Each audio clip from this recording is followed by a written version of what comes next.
राधा देव समस्त देखिपु आम आदर्श नमूना प्रश्नोत्तर जो अच्छी ऑब्जेक्टिव पेपर जो एमसीक्यू अच्छी वार्षिक परीक्षा तापर हम डिस्कसन करिया किछि सेट हम प्रैक्टिस किया जो सेट रु किछि इंपोर्टेंट क्वेश्चन अच्छी सब किछि एनालिसिस करछि आकु मते प्रैक्टिस किया तम प्रैक्टिस मते आहुरी इंप्रूव हो जहाँ किछि पढ़िच वर्ष सारा एठी इंप्लीमेंट करो देख केते कोन मार्क रोज तुम निजे मते आइडिया लगे हाँ सर आमर मते एति मार्क आसुछ समस्त कमेंट रे ईमानदार कमेंट रे मते उत्तर लगे जेति पिला देखुछ 1000 पिला हो 2000 पिला हो गोटे पिला भी देख बस ईमानदार 50टा क्वेश्चन लास्ट पन देखी निजे को सैटिस्फैक्शन आछि आसुछ तुम माने मते फील करी को प्रथम क्वेश्चन देख कौन कही देखा प्रथम क्वेश्चन कही कांत कवि लक्ष्मीकांत केउं पत्रिकार प्रतिष्ठाता संपादक थिले मते कहलो मुकुर ना सत्यवादी ना उत्कल साहित्य ना डगर समस्त जानिछ डगर से संपादक थिले आ एते पढ़िया किछ दरकार नाही समस्त जानिछ डगर होउछन कांत कवि लक्ष्मीकांत डगर पत्रिकार प्रतिष्ठाता संपादक थिले डायरेक्ट उत्तर लिखियो क्वेश्चन आसी आराम से तापर क्वेश्चन देखो कवितारे काहाकू शिखर समीरा कुआ जायछि मॉडर्न क्वेश्चन पेपर ए क्वेश्चन अछि ओके काहा कुआ हैतला तुम निजे कहलो काहा कुआ जायछि बेलाभूमि की अरण्य ना तटिनी कूल ना नदी हद कुह तो जानिछ तटिनी कूल को कोन कुआ हैतला शिखर समीरा बोली कुआ हैछि ओके तापर क्वेश्चन देखो दुर्योधन गदार ओजन केते थिला समस्त कहलो केते ओजन थिला 60 भार ना 50 भार ना होछि 70 भार ना 80 भार करेक्ट आंसर कोटा हो तो समस्त जानचो 70 भार होची करेक्ट आंसर जो माने जानिचो जे न जानिचो आराम से देखो मु 10टी सेट प्रैक्टिस करबी 10टी सेट रो मु कहूची 50 टा मेसी क्वेश्चन निहाती आसीबो ओके 10टी सेट प्रैक्टिस 50टी सेट निहाती आसीबो तारपर देखो उपेंद्र भट्टଙ୍କ केउ काव्य रु राम काव्य कुहा जाईची केउ काव्यटा राम काव्य कुहा जाईची कहलो कोटि ब्रह्मांड सुंदरी ना सुभद्रा परिणय ना रसिक हारावली ना वैदेशिक विलास कहले मते कोउडारे तो जानिचो वैदेशिक विलास को राम काव्य बोली कुहा जायछि काहाकू उपेंद्र भंजकर जो काव्यटा अछि वैदेशिक विलास ताकू राम काव्य बोली कुहा जायछि 8 नंबर होछि करेक्ट आंसर तापर देखो बाहुडी रावणे कहि सुन देश बुलाई अनुज जीवी सीतांगु समर्पु जे कोजी पद्यानुजाई शून्यस्थान पूरण कर शून्यस्थान मध्य पकेबो टिके देखो इटी कोन कहिछि देश शुण डैश बोइला अनुज अणु यही देख विंशबाहु समस्त कहल देवसीमा ना देवरूपी ये देवरूपी अच्छे कहीं रावण अच्छी देवरूपी ही करेक्ट आंसर तुम हम सी तापर देख कवितार क्या निर्मल गात्री पवित्र धारा बोली कह क्या कहुए आश्रम को ना सीता को ना उषा को ना तमसा को क्या कहुए तमसा को कहुई निर्मल गात्री पवित्र धारा यदि परीक्षा पढ़ो तमसा को करेक्ट आंसर मारिक आसो तापर देख 7 नंबर क्वेश्चन कौन कही कहार शंखनाद दुखर ज्वाला प्रशमित हेब महापुरुष देवता महामानव ना पूजक 7 नंबर करेक्ट आंसर समस्ते कह तो समस्ते जानिच महामानव जो अच्छी आम शंख जो नाद होगला तार कौन दुख ज्वाला प्रशमित हम कारण युद्ध लड़े चलीज महामानव मैंने लड़े करेंगे माटी मार प्राण के गढ़ के कठिन पत्थर ना कठिन पदार्थ ना कमल पत्र ना कोमल पदार्थ केते सुंदर ए क्वेश्चन टा बहुत इंपोर्टेंट क्वेश्चन टा ना कौन पत्थर पड़ी माटी मार प्राण के गढ़ कौन पत्थर पड़ी गढ़ 19 नंबर 9 नंबर देख बण पक्षीर डाक शुणी देहरे क्यों भाव सृष्टि हुए छाती निदा हुए ना बुकु फुटी उठे ना देह टाण हुए ना आराम मिले कहले देखिया ना बुकु फुली उठे बुकु आम बेसी खुशी जाए जो जंगल को जाई थांती बड़ पक्षी जो देखते बहुत खुशी जाती गोटे ऑटोमेटिक फेस गोटे स्माइल पड़े आसे ओके 10 नंबर देख सीता हृदय कहार प्रतिबिंब प्रतिफलित होइछ एटा मॉडर्न क्वेश्चन पेपर अच्छी सीता हृदय कहार प्रतिबिंब होउथाय लवकुश ना श्री रामचंद्र ना वाल्मीकि ना तमसा कहले देखिया ना श्री रामचंद्र का प्रतिबिंब सृष्टि होउथाय उड़िया साहित्यर कवि सूर्य किए उड़िया साहित्य रे कवि सूर्य क्या कहुई अभिमन्यु सामंत सिंहार ना बलदेव रथ ना सदानंद ब्रह्मा ना भक्तचरण दास क्या साहित्य कवि सूर्य बोली कहुई तुम कहल रे क्या कहुई तुम समस्त जानिच बलदेव रथ को कवि सूर्य बोली आम संबोधन करती क्या कवि सूर्य आउ थे पढ़ी कही दूसरी कारण इंपोर्टेंट क्वेश्चन उड़िया साहित्य कवि सूर्य किए ना उड़िया साहित्य कवि सूर्य होती बलदेव रथ देखो उत्कल भूमिर मृत्युंजय किए ये जो उत्कल भूमिर मृत्युंजय क्यों माने राधानाथ राय ना बलदेव रथ ना चिलिकार सायंतन सभा ना अभिमन्यु सामंत सिंहार किए मत कहल ना बलदेव रथ होती मृत्युंजय उत्कल भूमिर सी हूँ मृत्युंजय जब मृत्युंजय किए आसला तुम किए आसो ना हूँ बलदेव रथ बस प्रैक्टिस करमती 13 नंबर क्वेश्चन कौन कह मो सहित तुम मैंने प्रैक्टिस कर मु उत्तर न कह पूर्व तुम जल्दी जल्दी कमेंट उत्तर लिखिदियो भस्म कहार भूषण बोली कहुई कहार मत कहल रे अंगदंग ना विभीषण ना रामचंद्र ना सुग्रीव कहार कहुई तुम जानिच रामचंद्रकर भस्म कहार भूषण बोली कहुई कहार प्रभु रामचंद्रकर व्यास सरोवर रे किए अष्टादश पुराण रचना करथिले किए रे वेदव्यास ना पतंजलि ना अंगिरा ना वशिष्ठ कहल तुम जानिच प्रभु व्यास देव सी ही अष्टादश पुराण कौन रचना करथिले युवावतार कवितार क्या युवावतार भाव में परिकल्पना करा जायछि गोपबंधु दास को ना महात्मा गांधी को ना मधुसूदन दास को ना फकीरमोहन सेनापति को कहले मते क्या कहुई युवावतार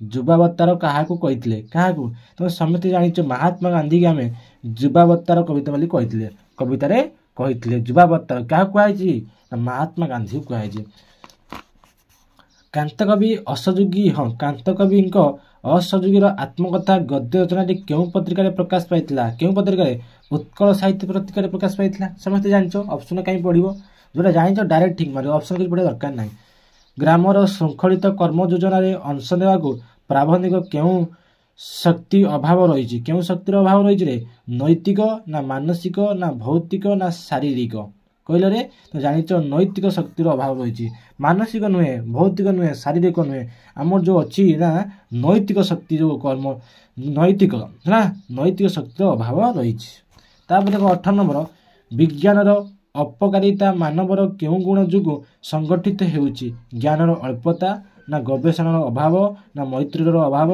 ना विज्ञान प्रति वित्त स्पृहता कहल विज्ञानर अपकारिता मानवर क्यों गुण जो संगठित होइछि इंपोर्टेंट क्वेश्चन होछि 18 नंबरटा कोडा ना ज्ञानर अल्पता ज्ञान अल्प थो जो आम अपकारिता करि पारुछंती ओके ज्ञानर अभाव आम बहुत अच्छी 19 नंबर देख पदार्थ और रासायनिक विज्ञान क्यों विज्ञान अंतर्भुक्त बहुत इंपोर्टेंट क्वेश्चन पदार्थ और रासायनिक विज्ञान क्यों पदार्थ अंतर्भुक्त क्यों पदार्थ ऑप्शन देखनी कह तुम जानिच जड़ विज्ञान अंतर्भुक्त जानिच ना जान जड़ विज्ञान आम देश में भाषा समस्या कहले लोक मैंने कहार विवाद कथा बुझती हिंदी संस्कृत ना हिंदी बंगला ना हिंदी इंग्राजी ना हिंदी ओडिया कहले मते कौटा आम पिलाटी बेलू जानी जानी आस हिंदी इंग्राजी है हिंदी आउ इंग्राजी हूँ बद अच्छी कहार बद कथा बुझती हिंदी आउ इंग्राजी क्यों कथार नारायण अंतर द्वंद्व को समाधान करिथिला ठाकुर उदार कथा ना ठाकुर छलनापूर्ण कथा ना ठाकुर उपदेश बाणी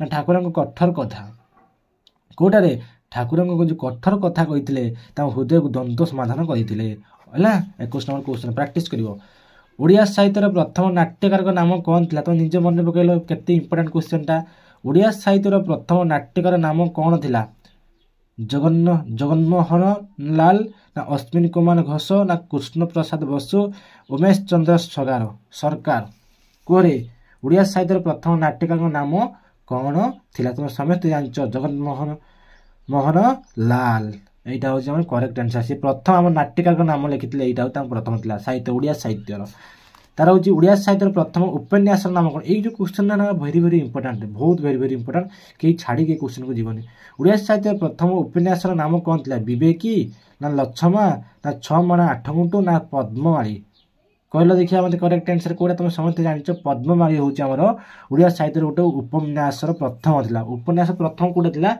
पद्ममाली आ ओडिया साहित्य नाट्यकार प्रथम कौन था ना जगन्मोहन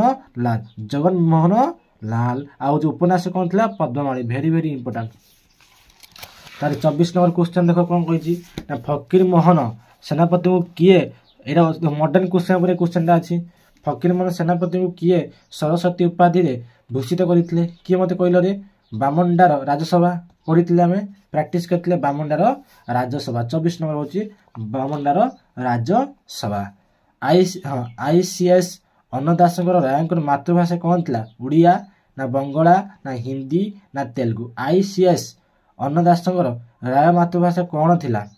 କ'ଣ ଥିଲା ରେ? ତ ଜାଣିଛ ବଙ୍ଗଳା ଭାଷା ଥିଲା। ତ ବହୁତ ପିଲା କହୁଛନ୍ତି ତାର ହିନ୍ଦୀ ଭାଷା ଥିଲା, ନା ବଙ୍ଗଳା ଭାଷା ଥିଲା କହିବ। ବିବେକାନନ୍ଦଙ୍କର ହୃଦୟରେ କେତେବେଳେ ହାହାକାର କରି ଉଠିଲେ ପିତାଙ୍କର ଦେହାନ୍ତ ଯୋଗୁଁ, ନା ରାମକୃଷ୍ଣଙ୍କର ଇହଧାମ ତ୍ୟାଗ ଯୋଗୁଁ, ନା ମୁଠାଏ ଭାତ ପାଉନଥିବା ସନ୍ତାନମାନଙ୍କର ଶ୍ରଦ୍ଧା ଓ ଭକ୍ତି ଦେହ ଯୋଗୁଁ, ଦେଖି ନା ଶିଶୁମାନଙ୍କୁ ତାଙ୍କର ବିଦେଶ ଯାତ୍ରା ପାଇଁ ଅନାହାର ରହି ଅର୍ଥ ସଂଗ୍ରହ କରୁଥିବାରୁ। କୋଉଟା ହାହାକାର, ମାନେ ଏତେ ବିକଳ ହେଇଗଲେ, ଏତେ କୋଉଟାରେ? ତମେ ସମସ୍ତେ ଜାଣିଛ ମୁଠାଏ ଭାତ ପାଉନଥିବା ସନ୍ତାନମାନଙ୍କର ଶ୍ରଦ୍ଧା ଓ ଭକ୍ତି ଦେଖି। ଏଇଟା ହେଉଛି ସି କରେକ୍ଟ ଆନ୍ସର। ଏତେ ବିକଳ ହେଇଯାଉଥିଲେ ଭାତ ଖାଇବା ପାଇଁ, ତେଣୁ ଦେଖି ପ୍ରଭୁ ଆମ ବିବେକାନନ୍ଦ କେତେ ବିକଳ ହେଇଯାଉଥିଲେ। ବିବେକାନନ୍ଦ ହୃଦୟରେ କେତେବେଳେ ହାହାକାର ଉଠି ଯାଇଥିଲା ମୁଠାଏ ଭାତ ପାଉନଥିବା ସନ୍ତାନଙ୍କର ଶ୍ରଦ୍ଧା ଓ ଭକ୍ତି ଦେଖି। କାଠୁରିଆ କାହିଁକି ଲେଖକକୁ ଲାଲ ଆଖିରେ ଚାହିଁଲା? କାହିଁକିରେ? ସେ ନିଶା ଖାଇଥିଲା, ନା ଲେଖକ ତାକୁ ଅବିଶ୍ୱାସୀ କହିବାରୁ, ନା ଲେଖକ ତାକୁ ଗାଳି କହିବାରୁ, ନା ଲେଖକ ତାକୁ ପଇସା ନ ଦେବାରୁ? କ'ଣ ତମେ ସମସ୍ତେ ଆଇଡ଼ିଆ ଲଗେଇ କହିଲ? ନା ଲେଖକ ତାକୁ ଅବିଶ୍ୱାସୀ କହିବାରୁ। ଅବିଶ୍ୱାସୀ କହିବାରୁ ସେ କ'ଣ ନାଲି ଆଖିରେ ଚାହିଁଲା। ଓକେ, ଅବିଶ୍ୱାସୀ କରୁଥିଲା, କ'ଣ କରୁଥିଲା? ଅବିଶ୍ୱାସୀ କରୁଥିଲା, ସେଇ ଦୃଶ୍ୟ ସିଏ ନାଲି ଆଖିରେ ଚାହିଁଥିଲା। ତାପରେ ଦେଖ, କାଠ କଟାଳିର ପାରିବାର ପଣିଆ ଉପରେ ଲେଖକ କାହିଁକି ସନ୍ଦେହ କଲେ? କାହିଁକି ନା ସେ ଅତି ଦୁର୍ବଳ ଥିଲା। ବୟସକୁ ତା ଚେହେରା ଯୋଗୁଁ, ନା ସେ ଅତି ପତଳା ଥିଲା, ନା ବାହାଦୁରୀ ମାରିବାରୁ? କ'ଣ କହିଲା? ନା ବାହାଦୁରୀ ମାରିବା। ସେ ବହୁତ କ'ଣ ଥିଲା? ନା ବୟସ ହେଇଯାଇଥିଲା ଓ ଚେହେରା ଯୋଗୁଁ। ତା ବୟସକୁ ଦେଖି ଆଉ ଚେହେରାକୁ ଦେଖି ସେ ଜାଣିଗଲେ ଇଏ ପାରିବ ନାହିଁ, ସେ ଦୃଶ୍ୟରୁ ସନ୍ଦେହ ଆସୁଥିଲା। ଓକେ, ତା ଦେଖ, ଦୀର୍ଘ ଦେଇ ରାଜପୁରୁଷଙ୍କ କଥାରେ ଅଙ୍ଗଦ ତାକୁ କିପରି ଅନୁସରଣ କଲେ? କିପରି ଅନୁସରଣ କରିଥିଲେ ତମେ ଦେଖିଥିବ। କିପରି? ନା ଯନ୍ତ୍ର ଚାଳିତବତ୍, ନା ଭୃତ୍ୟ ପରି, ନା ମନ୍ତ୍ର ଚାଳିତବତ୍, ନା ବିଶ୍ୱସ୍ତ କର୍ମଚାରୀ ପରି?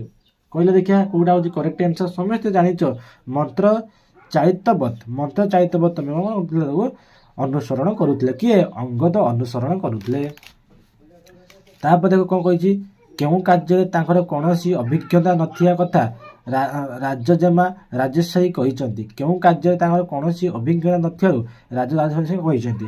ସୈନ୍ୟ ପରିଚାଳନା, ନା ସଭା କାର୍ଯ୍ୟ ପରିଚାଳନା, ରାଜ୍ୟ କାର୍ଯ୍ୟ ପରିଚାଳନା, ଅତିଥି ସତ୍କାର? କୋଉଟାରେ କହୁଥିଲେ? କୋଉଟା ସିଏ କହିଥିଲେ ମୋର କୌଣସି ଏକ୍ସପିରିଏନ୍ସ ନାହିଁ? ରାଜ୍ୟ କାର୍ଯ୍ୟ ପରିଚାଳନା। କେମିତି ରାଜ୍ୟ କାର୍ଯ୍ୟ ପରିଚାଳନା କରନ୍ତି ଆମର ରାଜଜେମା ରାଜେଶ୍ୱରୀ କହିଥିଲେ। ଓକେ, ଠାକୁର ଆଉ ମନ୍ଦିର ଭିତରେ ନାହାନ୍ତି ବୋଲି ମଧୁ ତିଆଡ଼ି କାହିଁକି ଭାବୁଥିଲେ? କ'ଣ ପାଇଁ ଭାବୁଥିଲେ ମୋତେ କହିଲ? ଠାକୁର ଆଉ ମନ୍ଦିର ଭିତରେ ନାହାନ୍ତି ବୋଲି ମଧୁ ତିଆରି କ'ଣ ପାଇଁ ସେ କଥା ସେ କହିଥିଲେ? କାହିଁକି ନା ପାପ, ଅନ୍ୟାୟ ଓ ଅନାଚାର ଯୋଗୁଁ। ଏତେ ଅପସନ୍ ଦେଖିବନି। ପାପ ଆଉ ଅନ୍ୟାୟ ଓ ଅନାଚାର ଯୋଗୁଁ ସେ କହୁଥିଲେ ଠାକୁର ମନ୍ଦିରରେ ବି ନାହାନ୍ତି।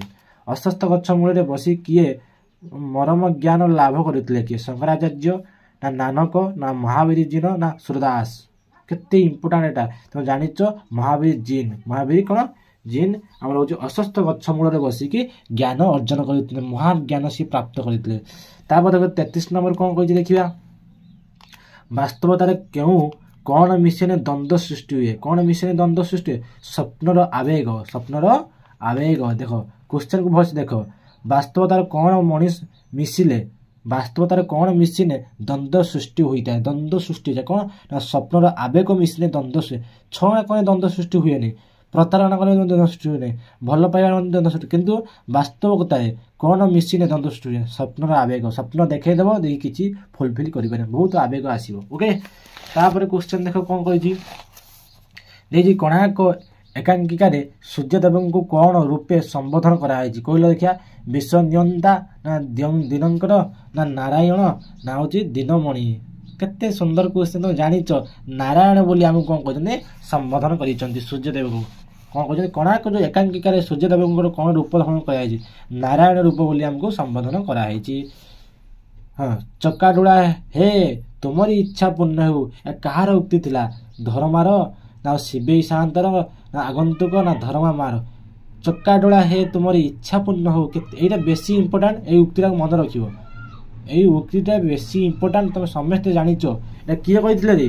ଆଗନ୍ତୁକ କହିଥିଲେ। କିଏ କହିଥିଲେ? ଆଗନ୍ତୁକ କହିଥିଲେ। ଚକାଡୋଳା ହେ ତୁମରି ଇଚ୍ଛା ପୂର୍ଣ୍ଣ ହେଉ, ଏଇଟା କିଏ କହିଥିଲେ? ନା ଆଗନ୍ତୁକ କହିଥିଲେ। ହୁଇ ହେଲେ ପ୍ରାପ୍ତ ବଧୂତ୍ୱ ଗୌତମ ତପସ୍ୱୀ ସିଦ୍ଧ। ଏହାକୁ କାବ୍ୟ ବାକ୍ୟ କୁହାଯାଇ ପାରିବ ନାହିଁ, କାରଣ ଏଥିରେ ଡ୍ୟାସ୍ର ଅଭାବ ରହିଛି। ଯୋଗ୍ୟତା, ନା ଆକାଂକ୍ଷା, ନା ବାକ୍ୟାଂଶ, ନା ଆସତ୍ୟ? କହିଲେ ଦେଖିବା। ତମେ ଜାଣିଛ ଆସତ୍ୟ ବାକ୍ୟ ଅଛି। କ'ଣ ରେ?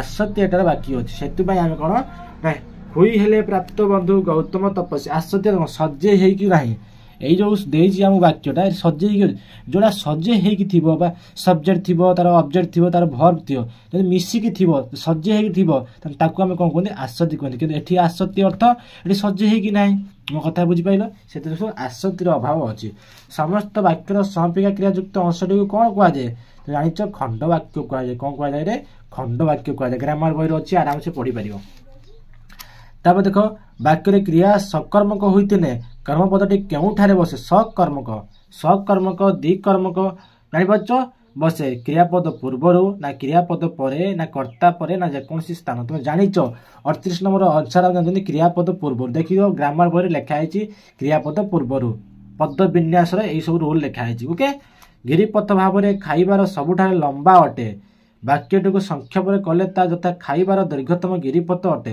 सुतरां वाक्य संक्षेपण क्यों उपाय होता है संधि उपाय ना समास उपाय समस्ते जानते वाक्य को एमती छोट करा जाए मत कहल देखिया ये वाक्यटा छोट कराला कौटा तद्धित द्वारा छोट कराला क्या द्वारा तद्धित द्वारा छोट कराला क्यों स्वरवर्ण गुड़िक पर सत्ता सप्तविधि परिणत होता है क्यों स्वरवर्ण मत कहल रे क्यों स्वर गुड़िक पर सथिने सप्तविधि परिणत हो जाए सप्तविधि परिणत हो जाए आउ आ पर थिने कौन जाए सप्तविधि परिणत हो जाए परिवर्तित हुई न थाए परिवर्तित हुई न थाए कहिछि ओके तापर देखो हैराण एठार नन्तविधि हेबार कारण कौन न पूर्व आ थिबारु ना स्वाभाविक रूपे ना र पर न थिबारु ना केउठी ग्रामर को प्रॉपर पढ़ी जीव बहिरु एठी तो प्रैक्टिस करे एठू साइला पर बहिरु प्रॉपर नन्तविधि सप्तविधि जो भूल भाल सब होची अशुद्ध शुद्ध ग्रामर जिते पढ़ियो सेते तुम ग्रामाटिकल करेक्ट आंसर हो ग्रामर ही इंपोर्टेंट रे पिले स्वाभाविक भावे